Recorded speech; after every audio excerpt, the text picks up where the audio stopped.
The emergency lights flickered on across 3 floors of Helix Dynamics headquarters at exactly 2:47 p.m. on a Tuesday. 17 critical applications went dark simultaneously. Customer service lines exploded with incoming calls. The executive suite descended into chaos within minutes.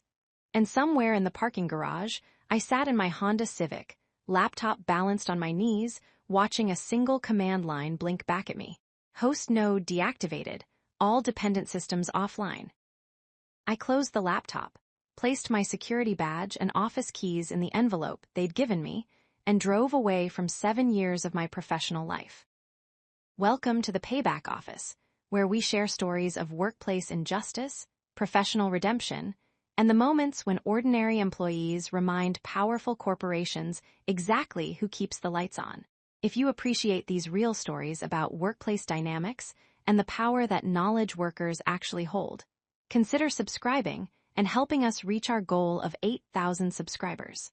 Your support keeps these important stories visible. I'm not the type to make dramatic gestures. As senior infrastructure architect at Helix Dynamics, I'd spent 7 years building systems, not burning bridges. I'd grown up in a household where my father worked double shifts at a manufacturing plant, and my mother stretched every paycheck to cover 4 kids. That upbringing taught me something the executives in their corner offices had never learned.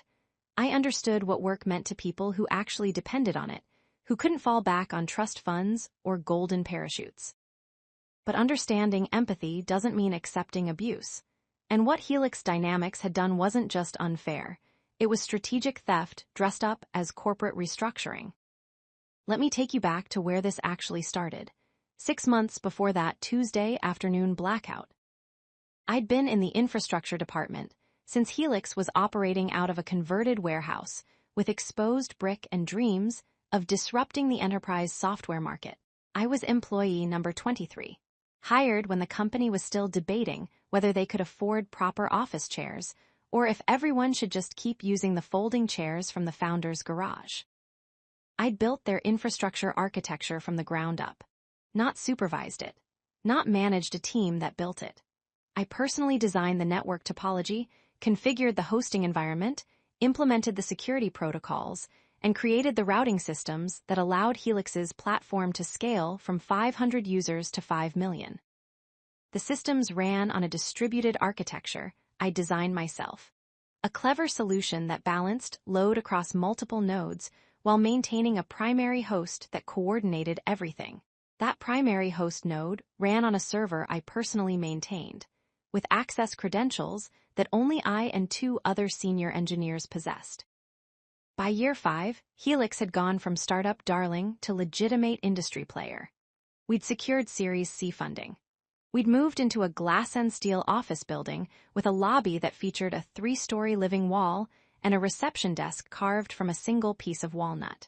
We'd hired a new executive team with impressive resumes and aggressive expansion plans. I got promoted to senior infrastructure architect. My salary finally broke 6 figures. I hired and trained a team of 12 engineers. Everything seemed like the natural progression of a successful company and a valued employee growing together. But there were small signs if you knew where to look. The new Chief Technology Officer, Graham Ashford, came from a Fortune 500 background where he'd managed large teams but hadn't personally configured a server in 15 years. He spoke fluently about cloud-native solutions and infrastructure as code in meetings, using all the right buzzwords. But I noticed he never quite grasped the specific architecture decisions that made Helix's systems unique. Graham's son, Justin Ashford, joined the company 8 months ago as a technical associate, a vague title that seemed to mean he floated between departments, observing and learning the business. Justin was 26, with a computer science degree from an expensive private university and an internship at a major tech company on his resume. He was pleasant enough in meetings, always taking notes, frequently asking me questions about how various systems worked. "I really want to understand the foundation Dad's building on," he'd said during our first one-on-one meeting, flashing a practiced smile. "The infrastructure is so crucial, and I know you're the person who really built it all." I'd walked him through the high-level architecture, explained the design philosophy, showed him documentation. It felt like mentorship, which I'd always believed in. I'd been helped by generous colleagues early in my career. Paying that forward seemed right. Then 4 months ago, Helix announced they were bringing in summer interns from a prestigious technical training program. The email from Human Resources made it sound like a philanthropy initiative, giving opportunities to promising students, building the next generation of tech talent, contributing to the industry's future. One of those interns, Connor Hayes, was assigned to my infrastructure team. Connor was sharp, 23 years old, recently graduated, hungry to prove himself. He arrived early, stayed late, volunteered for every project. Exactly the kind of eager junior engineer I'd always enjoyed developing. "I want to learn everything," Connor told me during his first week. "I know I'm just an intern, but I want to actually contribute, not just get coffee and sit in meetings." I appreciated the initiative. I started giving him real work, not critical path stuff, but legitimate projects. I showed him how the routing systems worked, explained the logic behind the configuration choices, gave him access to documentation and systems so he could learn by doing. "You're actually teaching me," Connor said one afternoon, genuine gratitude in his voice. "At my last internship, they basically had me updating spreadsheets for 3 months. This is real engineering." Meanwhile, Justin Ashford's questions were getting more specific. He'd moved from, "How does the infrastructure work generally?" to, "Can you walk me through the exact configuration of the host node?" And, "What's the disaster recovery procedure if the primary routing system fails?" My documentation was thorough. I'd always believed in knowledge sharing and system transparency. I'd created detailed architecture diagrams, configuration guides, runbooks for every major system. It was all in the company's internal wiki, accessible to anyone with engineering credentials. "This documentation is incredibly comprehensive," Justin remarked during a meeting, scrolling through my wiki pages on his laptop. "You've basically created a complete blueprint of everything." "That's the point," I replied. "If I get hit by a bus tomorrow, the company shouldn't be crippled. Good documentation is part of good engineering." Justin nodded thoughtfully. "That's really professional. Though I have to say, some of this is so complex, I think it would still take months for someone to fully understand it without you explaining it directly." He wasn't wrong. Documentation can capture what and how, but the why, the reasoning behind specific technical decisions, the context that makes certain configurations necessary, that lived in my head, built up over 7 years of solving problems and evolving the systems. Over the next 2 months, Justin and Connor both spent considerable time with my team. Justin was observing cross-functional operations as part of his leadership development. Connor was completing his internship, working on a special project that involved analyzing system efficiency and optimization opportunities. I noticed them talking frequently, heads bent over laptops in conference rooms, but didn't think much of it. The company had grown to over 200 employees. People collaborated across teams constantly. Then 3 weeks ago, everything shifted. Graham Ashford scheduled an all-hands engineering meeting on a Friday afternoon. The calendar invitation was vague. Strategic infrastructure update. The entire engineering department crowded into the large conference room. Graham stood at the front with a presentation loaded, Justin sitting in the front row with a leather portfolio, taking notes. "We're entering our next phase of growth," Graham began, his executive voice filling the room with confidence. "Our infrastructure has served us well, but we need to evolve our approach to scale to the next level. We're implementing a new distributed management model that will reduce single points of dependency and create more resilience." I felt something cold settle in my stomach. Graham continued, explaining a restructuring of the infrastructure team. Responsibilities would be redistributed. Knowledge would be democratized. The systems would be modernized and optimized by fresh perspectives. The presentation included organizational charts with new reporting structures. My role was still there, senior infrastructure architect, but my team was being broken up, reassigned under different managers. Several key systems I'd built were being transferred to a new infrastructure optimization group. That new group would be led by Justin Ashford, who was being promoted from technical associate to director of infrastructure optimization. After the meeting, I requested time with Graham. We met in his office Monday morning. I have concerns about the restructuring, I said carefully. Some of those systems are extremely complex. Transferring ownership without extensive knowledge transfer could create serious risks. Graham leaned back in his expensive ergonomic chair. That's exactly why we're making this change, Talia. Right now, too much critical knowledge exists in individual silos. If you left tomorrow, we'd be in trouble. This restructuring distributes that knowledge and reduces organizational risk. I've created extensive documentation specifically to prevent that risk, I countered. And I'm happy to do more knowledge transfer sessions, but some of these systems require deep contextual understanding. It took me years to build that understanding. Which is precisely why we need multiple people developing that understanding, Graham replied smoothly. This isn't a reflection on your work. You've built something remarkable. But remarkable systems need to be sustainable beyond any single person. Surely you can see the logic in that. The logic was sound in the abstract, but the execution felt wrong. The timing felt wrong. The fact that Graham's son was suddenly being promoted to director level to take over my systems felt very wrong. I'd like to at least be involved in the transition planning, I said, to ensure continuity and... Of course, Graham interrupted. Justin will be setting up knowledge transfer sessions with you. We value your expertise, Talia. This is about building on what you've created, not diminishing it. The knowledge transfer sessions started that week. Justin arrived with Connor, both of them armed with laptops and detailed questions. They weren't casual questions anymore. They were surgical. Walk us through the exact authentication sequence for the host node. What are the specific configuration files that control routing priority? How would someone with admin access modify the load balancing parameters? Where are the backup credentials stored, and what's the access protocol? I answered their questions. I was being directed to provide this information by my CTO. This was supposedly official company knowledge transfer, but every answer felt like handing over ammunition I didn't want them to have. After the third session, my team member Andre pulled me aside.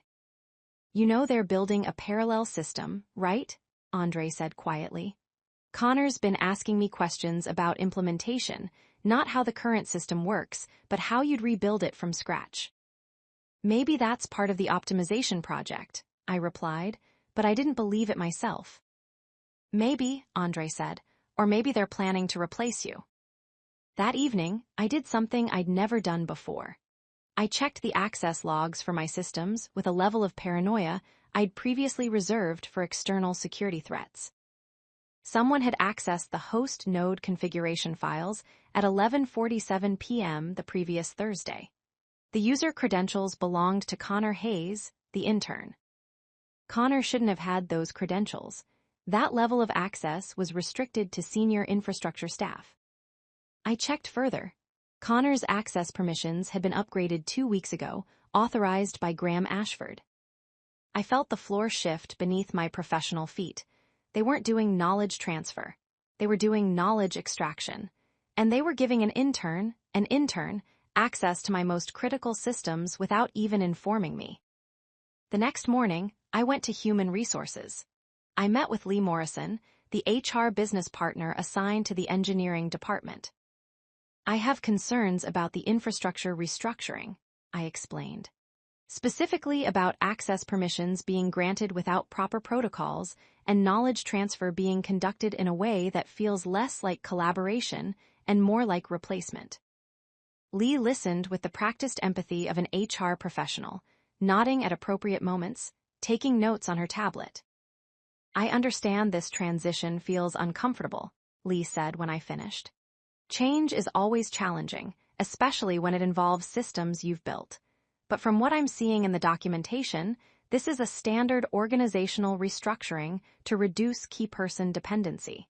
That's actually a best practice for companies at our growth stage. I'm not opposed to reducing dependency, I said. I'm concerned about how it's being executed. An intern has admin-level access to critical infrastructure without my knowledge. The CTO's son is being promoted to oversee my systems. That's not standard restructuring, that's something else. Lee's expression shifted slightly, the corporate friendliness cooling by a few degrees. Are you suggesting some kind of impropriety? I'm suggesting that the process hasn't followed our normal protocols, and I'm raising concerns about risk. I'll make a note of your concerns, Lee said, which I recognized as HR speak for this conversation is over and nothing will change. That was Tuesday. On Wednesday, Connor's internship was converted to a full-time position as infrastructure engineer. The offer letter was signed before I even knew he was being hired onto my team permanently. On Thursday, Justin scheduled a meeting with me titled Infrastructure Transition Timeline. I arrived to find Justin, Connor, and Graham waiting in the conference room. We wanted to update you on the optimization project timeline, Justin began, projecting a Gantt chart onto the screen. We're ahead of schedule on the new distributed architecture implementation. I studied the chart. It showed my host node being deprecated in 3 weeks, replaced by a new system that Connor had apparently been building in parallel while asking me questions about how the current one worked. This is the first I'm seeing of this timeline, I said evenly. We've been providing regular updates to the engineering leadership team, Graham interjected. This is part of the restructuring we announced. Announcing a restructuring isn't the same as announcing you're replacing core infrastructure in 3 weeks, I replied. That new system hasn't been tested under production load. We have 5 million active users depending on this platform. Switching out the foundation without extensive testing is reckless. We're confident in the new architecture, Justin said with his practice smile, and we'll have you available for consultation during the transition, of course.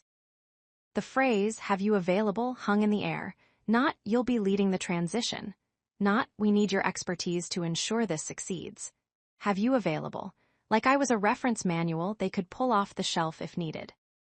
I'd like to see the technical specifications for the new system, I said, and the test results demonstrating it can handle our current load. Justin exchanged a glance with his father. The specs are still being finalized, but I can share the high-level architecture. I don't need high-level, I interrupted. I need detailed technical documentation showing exactly how this system will handle authentication, load balancing, failover protocols, and data routing. If we're switching out critical infrastructure, I need to verify it's actually ready. Graham's expression hardened.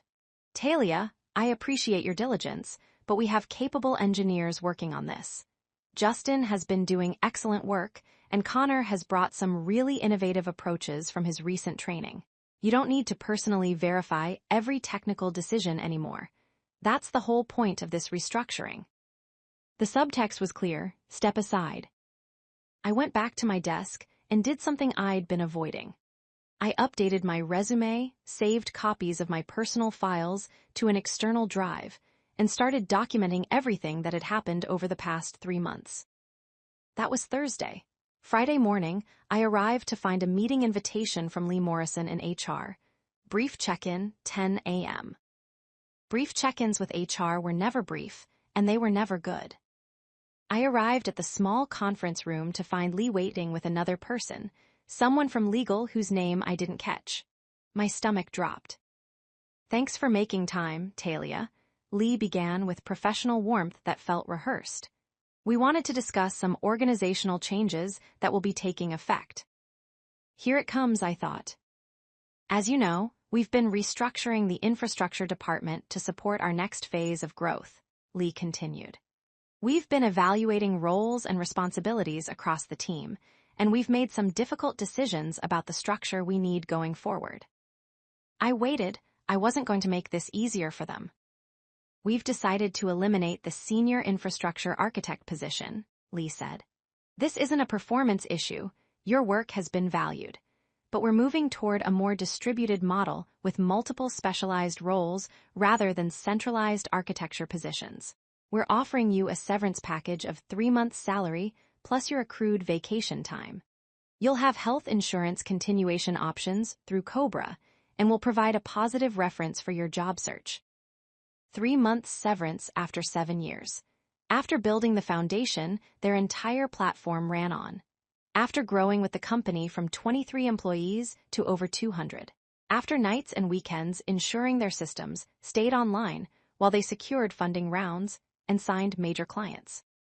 When does this take effect? I asked, keeping my voice level. We'd like to make the transition as smooth as possible, Lee said.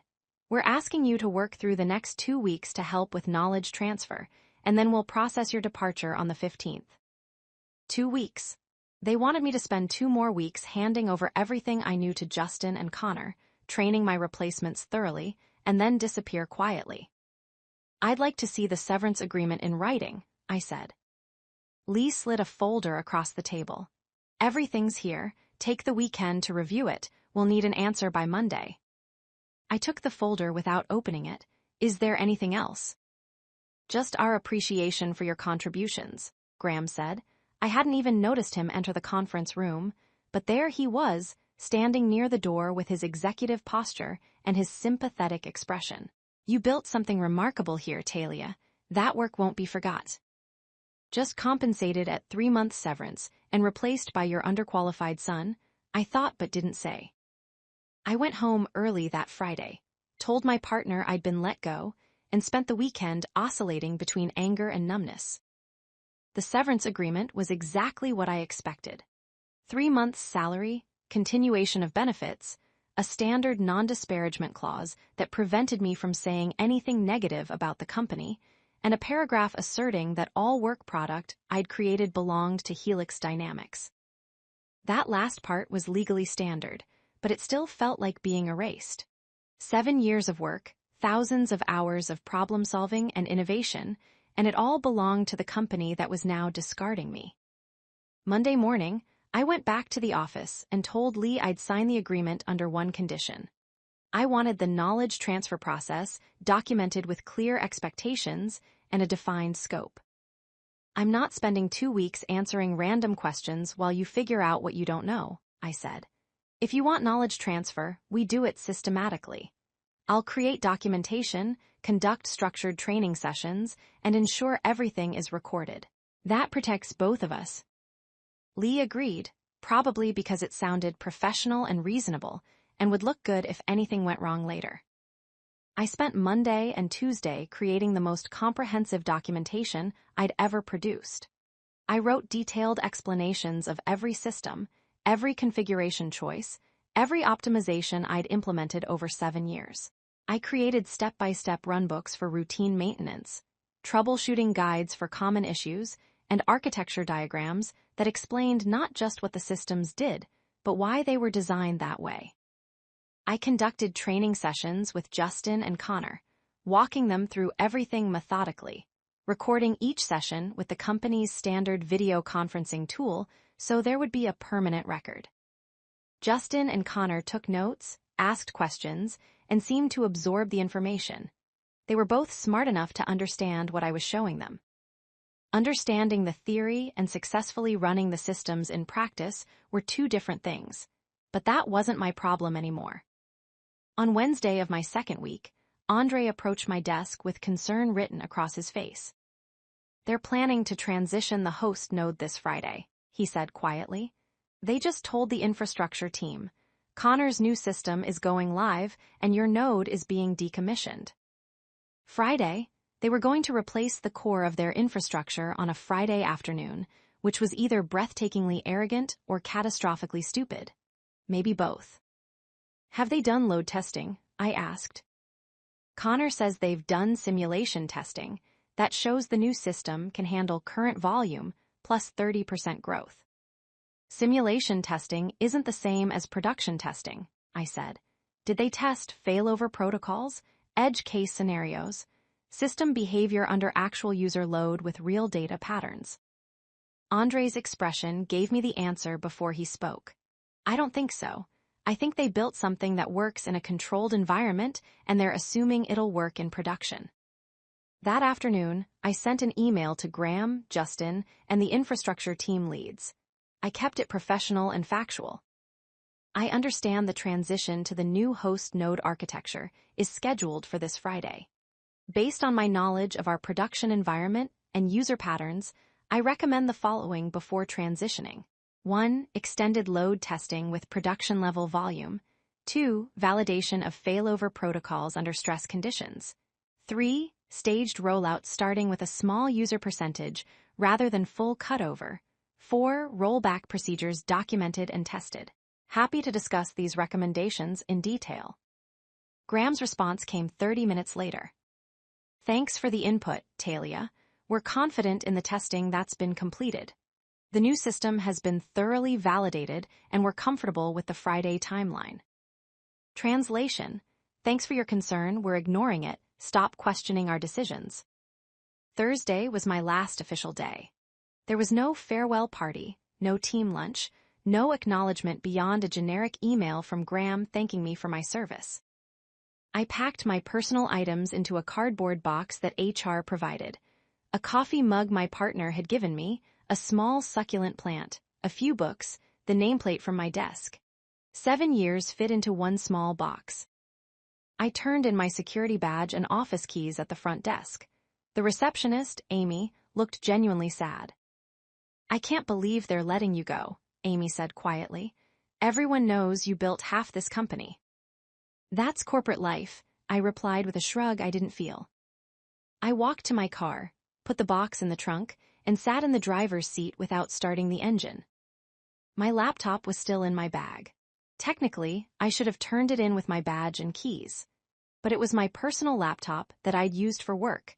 The company had never provided me with one, claiming budget constraints in the early days, and by the time they started issuing company laptops, I'd preferred my own setup. The laptop that had administrative access to the host node. The host node that was still technically under my credentials until the Friday transition. The host node that the entire Helix platform depended on. I sat in my car and thought about fairness. About 7 years of loyalty rewarded with 3-month severance and a cardboard box. About a capable intern and an executive's underqualified son taking over systems they'd learned about in a few weeks of questioning. About a company that had extracted my knowledge systematically and then discarded me. I thought about my father, who'd worked at the same manufacturing plant for 30 years before automation eliminated his position. He'd trained the technicians who maintained the robots that replaced him. He'd done it professionally, without complaint, because that was what you did. But my father's situation had been market forces and technological change. This was different. This was deliberate exploitation dressed up as corporate restructuring. I opened my laptop. I logged into the host node administration panel using my credentials that were still active for another day. I navigated to the system controls I'd designed, the architecture I'd built. I could do something. The question was whether I should. The ethical calculation wasn't simple. If I sabotaged the system, I'd hurt the company, sure. But I'd also potentially impact the 5 million users who depended on the platform. I'd put my former team members at risk of looking incompetent when the system failed. I'd burn any possibility of professional references or future opportunities in the industry. But if I did nothing, Graham and Justin would successfully steal my work, replace me with cheaper and less experienced engineers, and face no consequences for how they'd treated me.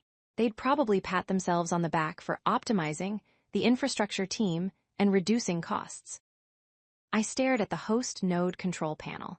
Then I navigated to a different section, the manual override controls that I'd built for emergency situations. These controls allowed the host node to be shut down manually, independent of any automated processes. I designed this feature years ago for disaster scenarios. If the system was compromised or behaving erratically, an administrator could pull the emergency brake and shut everything down cleanly rather than letting a cascading failure cause data corruption. I'd never used it. The system had never needed it. I looked at the shutdown command. One click would deactivate the host node immediately.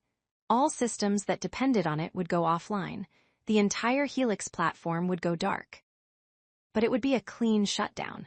No data corruption, no permanent damage, just a sudden, complete stop that would require someone with deep system knowledge to bring everything back online. Someone like me, except I wouldn't be available anymore. Justin and Connor would have to figure it out using the documentation I'd provided. They'd have access to all my notes, all my training videos, all the runbooks I'd created. They'd have everything they needed. If they were as capable as Graham claimed, if the knowledge transfer had been as successful as they'd assured me, they should be able to handle it. And if they couldn't, well, that would reveal the truth about what they'd done, wouldn't it? My finger hovered over the manual shutdown command. I thought about my father coming home from the plant after training his replacements, quiet and dignified in his anger. I thought about my mother stretching paychecks and teaching her kids that hard work and loyalty mattered. They did matter, but so did not being a doormat. So did standing up for yourself when powerful people abuse their power. I clicked the command. The screen displayed a confirmation prompt. Manual host node shutdown will terminate all dependent systems immediately. This action cannot be undone remotely. Confirm shutdown. I clicked confirm. The status indicator changed from green to red. Host node deactivated. All dependent systems offline. I closed the laptop, placed my security badge and office keys in the envelope HR had given me, and started my car. As I pulled out of the parking garage, I could see people in the office building starting to move with urgent purpose. Someone had noticed the systems going down. By the time I reached the highway, my phone was ringing. Graham's number. I declined the call and blocked his number. Then Justin's number. Blocked. Then a number I didn't recognize, probably someone from infrastructure trying to reach me on a personal phone. I turned off my phone entirely and drove home. That evening, sitting on my couch with a glass of wine, I turned my phone back on. 43 missed calls, 27 voicemails, 68 text messages and emails. I deleted them all without reading or listening to them.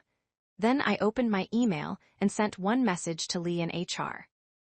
Per our separation agreement, my employment ended today at 5 p.m. I'm no longer available for consultation or questions about Helix systems. All documentation and knowledge transfer materials were provided during my notice period. Best of luck with your transition.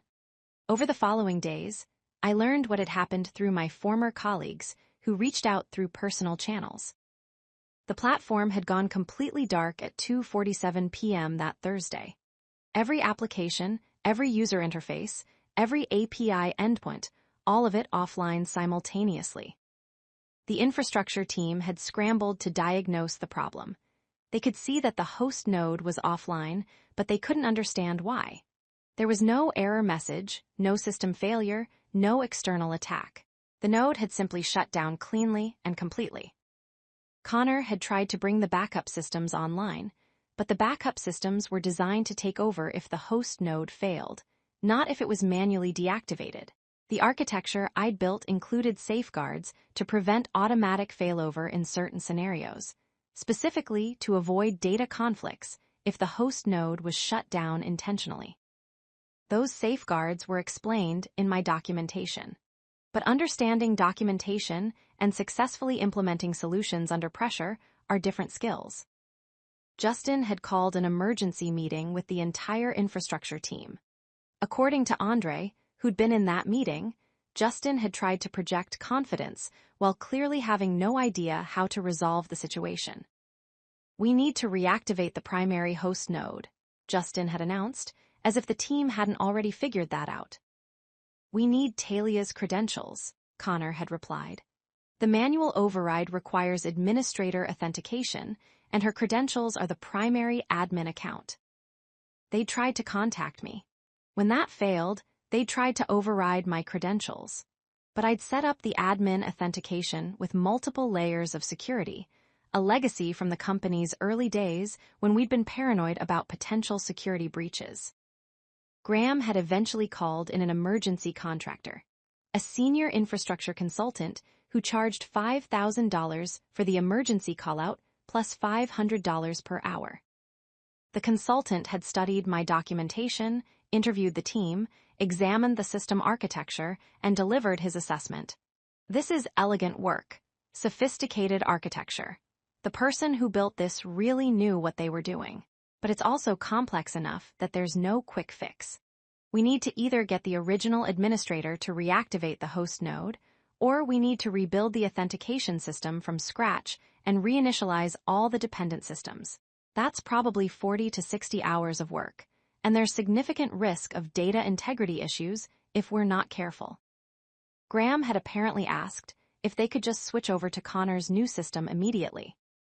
The consultant had looked at Connor's architecture, run some quick diagnostics, and shaken his head. This new system isn't ready for production load. It might work for a basic version of your application, but it's missing several critical components that the current system handles. If you switch to this now, you'll have different problems, probably worse ones. The platform had stayed offline for 18 hours. 18 hours of enterprise clients unable to access their data, customer service unable to help users, sales unable to process new contracts. Finally, they'd brought in a second consultant who specialized in security authentication systems. Together, the two consultants had managed to create a new administrator account, bypass my security layers, and reactivate the host node. The platform came back online at 8:53 a.m. Friday morning.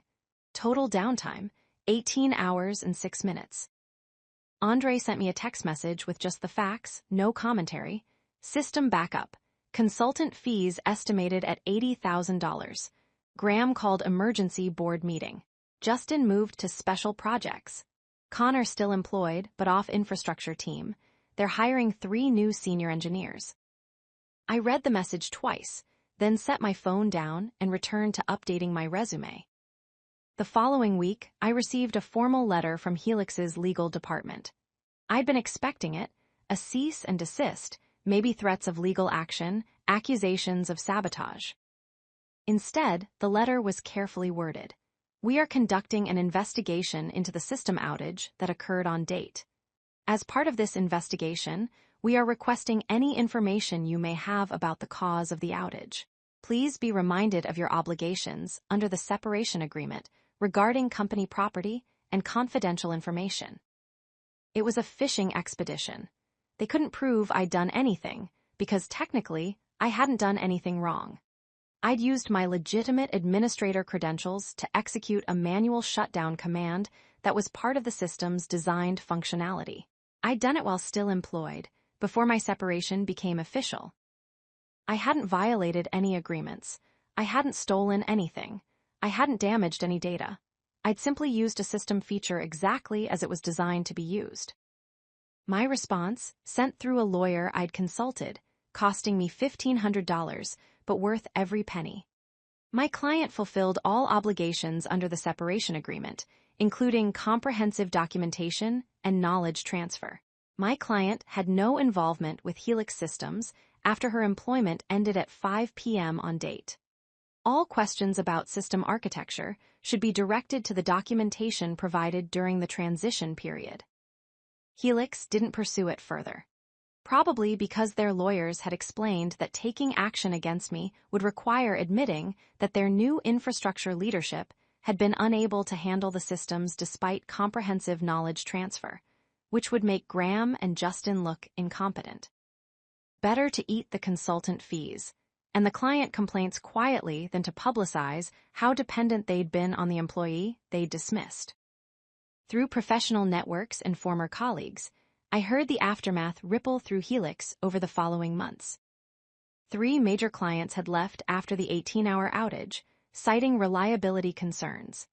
The sales team had lost 2 deals in final negotiations when prospects asked pointed questions about system stability. Graham had survived the incident, but with significantly diminished authority. The board had brought in a chief operating officer who now oversaw all technical operations, effectively demoting Graham to a senior advisory role. Justin had been quietly moved to a business development position far away from any technical systems. The Director of Infrastructure Optimization title had been eliminated. Connor had been reassigned to a junior engineering role on the applications team, where his lack of deep infrastructure experience was less of a risk. The company had hired 3 senior infrastructure engineers at significantly higher salaries than they'd been paying me. The total compensation for those 3 roles was more than double what I had cost them. They'd also implemented new protocols requiring multiple administrators for all critical systems, extensive documentation review processes, and mandatory knowledge redundancy across the team. All the things I'd recommended years ago when the company was smaller, and Graham had dismissed them as premature optimization. 6 weeks after leaving Helix, I accepted a position as principal infrastructure architect at a financial technology company. The title was better, the salary was 40% higher, and the company had a mature engineering culture that actually valued institutional knowledge. During the interview process, when they'd asked why I'd left Helix, I'd given a diplomatic answer about seeking new challenges and organizational changes. But the hiring manager, a woman named Simone who'd been in the industry for 20 years, had read between the lines. I've seen a lot of talented engineers get pushed out by executives who don't understand the value of what they've built, Simone had said. We're not that kind of company. Here, we believe infrastructure is strategic, not just a cost center to be optimized. The company followed through on that philosophy. I found myself working with engineers who respected my expertise, leadership that consulted me on architectural decisions, and a compensation structure that rewarded knowledge and experience rather than punishing it. 3 months into the new job, I received a LinkedIn message from Connor Hayes. I wanted to reach out and apologize, the message read. I was used as part of something I didn't fully understand at the time. I thought I was getting an amazing opportunity to learn from you and contribute to important work. I didn't realize I was being positioned to replace you until after you left and everything fell apart. I learned a hard lesson about corporate politics and being someone's pawn. I hope you're doing well. You deserved better than what happened at Helix. I appreciated the apology. Connor had been young and ambitious and exploited by people more powerful than him. He wasn't blameless. He'd been willing to take opportunities without questioning where they came from, but he also wasn't the real villain in the story. I wrote back, I appreciate you reaching out. You got caught in a situation that experienced engineers would have struggled to navigate. My advice, always question why opportunities are being handed to you, especially if they seem to come at someone else's expense. And document everything. Good luck with your career. I never heard from Justin or Graham. I didn't expect to. A year after leaving Helix, I was having lunch with Andre, who'd also left the company for better opportunities. You know, the new infrastructure team completely rebuilt the host node architecture, right? Andre said, grinning.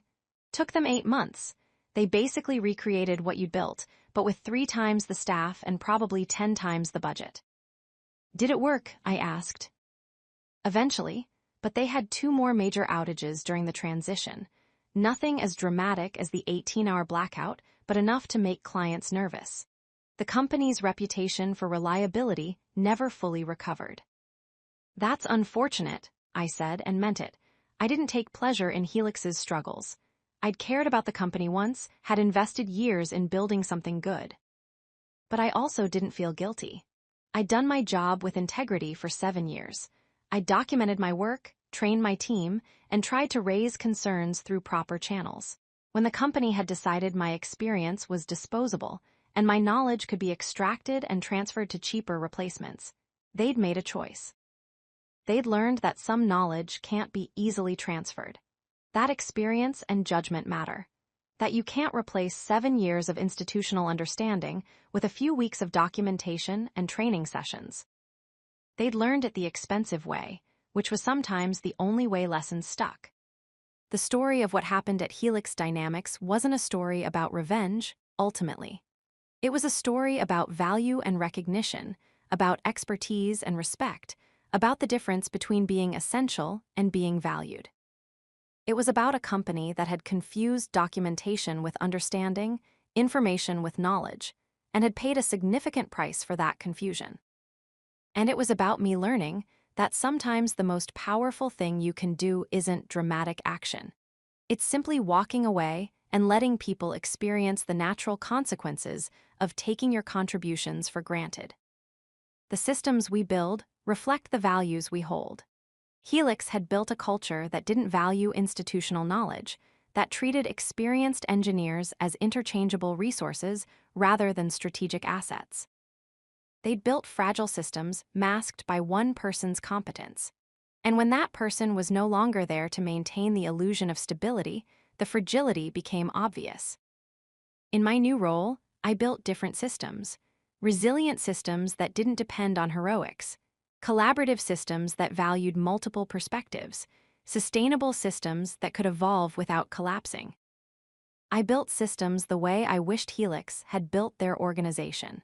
With respect for expertise, appreciation for contribution, and understanding that people aren't just resources to be optimized and replaced. That was the real payback, not the 18-hour outage or the consultant fees or the executive embarrassment. The real payback was proving, through years of subsequent success, that my approach had been right all along. That valuing people produces better outcomes than exploiting them. That sustainable excellence beats short-term optimization. Helix had gotten what they'd built: fragile systems, employee distrust, and expensive lessons. I had gotten what I'd built: professional respect, meaningful work, and the satisfaction of knowing my expertise was genuine and my contributions were valued. In the end, that was all the payback I needed. If you've experienced something similar in your professional life, being undervalued, having your expertise exploited, or watching companies learn expensive lessons about the difference between information and understanding, you're not alone. These stories matter because they reveal patterns in how organizations treat knowledge workers and what happens when expertise is taken for granted. Consider subscribing to stay connected with more stories about workplace dynamics, professional boundaries, and the moments when people stand up for their own value. Every subscription helps us continue sharing these important narratives and reminds us all that our expertise and experience deserve respect.